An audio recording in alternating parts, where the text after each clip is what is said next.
ছিল শাহজাহানাবাদ অথবা পুরনো দিল্লি যেমনটি আজ পরিচিত।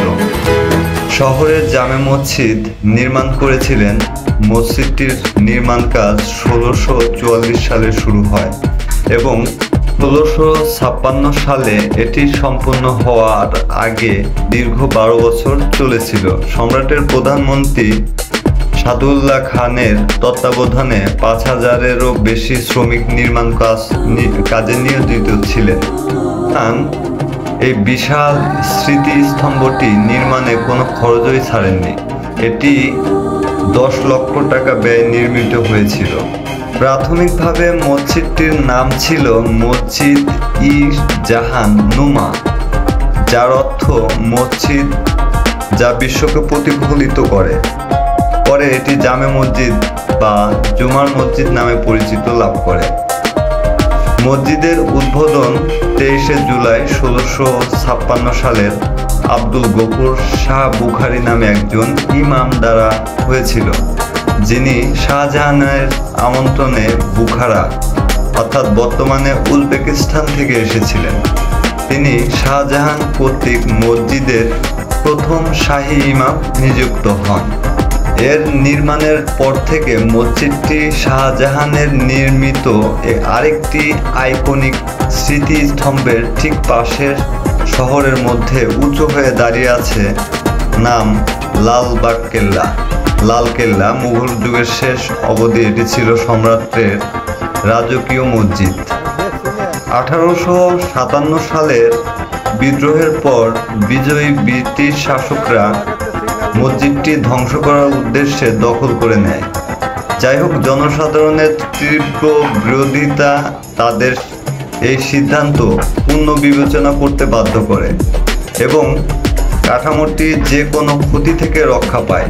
বর্তমানে মসজিদটি দিল্লি ওয়াকফ বোর্ডের নিয়ন্ত্রণে রয়েছে। দিল্লি জামে মসজিদের স্থাপত্য দিল্লি জামে মসজিদকে মুঘল সাম্রাজ্যের সময় নির্মিত সেরা মসজিদ বলে মনে করা হয়। ইন্দো ইসলামিক স্থাপত্য শৈলীতে লাল বেলে পাথর এবং সাদা মার্বেল ব্যবহার করে নির্মিত। এটির দৈর্ঘ্য প্রায় 261 ফুট এবং প্রস্থ 90 ফুট। কাঠামোর 3টি বিশাল খিলানযুক্ত গেট, 3টি মার্বেল গম্বুজ, 4টি টাওয়ার এবং 2টি সুউচ্চ মিনার দ্বারা সুশোভিত। এটিতে একটি বিস্তৃত প্রাঙ্গণও রয়েছে, যা একসময় প্রার্থনার জন্য 25,000-এরও বেশি লোক এখানে নামাজ পড়তে পারত। মসজিদটি 3টি প্রবেশপথের মধ্যে পূর্ব দিকের একটিতে 35 ধাপ রয়েছে। এই গেটটি রাজকীয় প্রবেশদ্বার নামেও পরিচিত, কারণ এটি মুঘল সম্রাটদের ব্যবহারের জন্য সংরক্ষিত ছিল। উত্তর ও দক্ষিণ দিকের দরজাগুলির যথাক্রমে 39 এবং 33টি ধাপ রয়েছে। 2টি মিনারে প্রতিটিতে 5টি তলা বিশিষ্ট বারান্দা রয়েছে এবং এটি 130 ফুট উচ্চতা পর্যন্ত পৌঁছেছে। চূড়ায় ওঠার জন্য প্রতিটি মিনারের ভিতরে 130টি ধাপ রয়েছে। মসজিদটিতে একটি আকর্ষণীয় নকশা করা কালো এবং সাদা মার্বেল মেঝে রয়েছে, যেখানে উপাসকদের জন্য 499টি সীমানাযুক্ত স্থান চিহ্নিত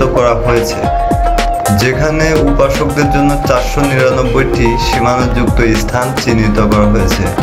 বিশাল খিলানগুলির নকশা এবং ফ্লোরস্টের মেফিট এই মসজিদের অভ্যন্তরকে শোভা পাচ্ছে। প্রার্থনা কক্ষে কেন্দ্রস্থলে খিলানপথের গায়ে লেখা আছে দ্য গাইড।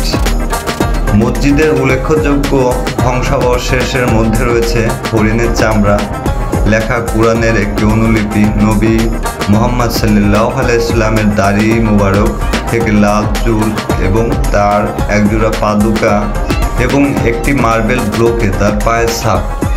দিল্লির জামে মসজিদ আজ শতাব্দীর প্রাচীন এই মসজিদটি দিল্লির অন্যতম সেরা পর্যটন স্থান। দেশের বৃহত্তম মসজিদগুলোর মধ্যে গণনা করা এটি ভারতের সমস্ত কোণ থেকে এবং তার বাইরে থেকে ভ্রমণকারী এবং ভক্তদের আকর্ষণ করে। মসজিদে ঈদের সময় উপাসকদের একটি বিশাল জামাতের সাক্ষী থাকে, যখন লোকেরা এখানে নামাজ পড়তে জড়ো হয়। তো ভিডিও অনেক লম্বা হয়ে যাইতেছে, সবাই ভালো থাকবেন, আল্লাহ হাফেজ।